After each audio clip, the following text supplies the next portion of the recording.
রংপুরের তারাগঞ্জে ৯ আগস্ট অজ্ঞান পার্টি সন্দেহে নির্মম গণপিটুনিতে প্রাণ হারান রূপলাল রবি দাস ও প্রদীপ দাস। বিনা দোষে জীবন দিতে হয় এই দুইজনকে। গ্রেফতার করা হয়েছে ৬ জনকে। তবে এখনও বিচারের অপেক্ষায় রয়েছে নিহতদের পরিবার। রূপলাল ছিলেন পরিবারের একমাত্র উপার্জনক্ষম ব্যক্তি। তার মৃত্যু যেন ছায়া ফেলেছে গোটা পরিবারে। সংসারের হাল ধরতে নবম শ্রেণীর ছাত্র কিশোর জয় দাস এখন বাবার জুতা সেলাইয়ের দোকানেই কাটায় দিনের বেশিরভাগ সময়। দোকানে বসে আমার বাবা কাজ করত। এখন আমি বসি, মনে পড়ে সেই কথা। মন ঠিক থাকে না, কাজেও মন বসে না। বয়সে ছোট হলেও দায়িত্ব এখন অনেক বড়। ৬ জনের সংসার, বড় বোনের আসন্ন বিয়ে, আর নিজের পড়াশোনা সবকিছুই থমকে গেছে।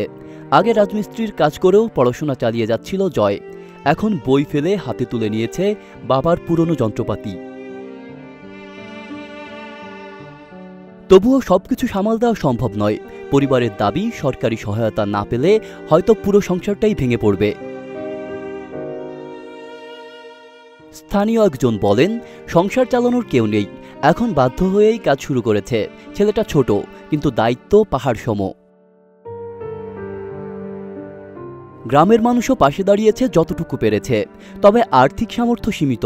তারা চান সরকার ও সমাজের সামর্থ্যবান মানুষ যেন এগিয়ে আসে জয় ও তার পরিবারের পাশে।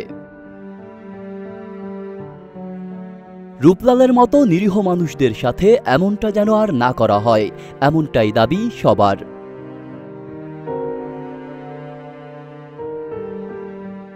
আব্দুল্লাহ রফসান জনি, ঢাকা প্রকাশ।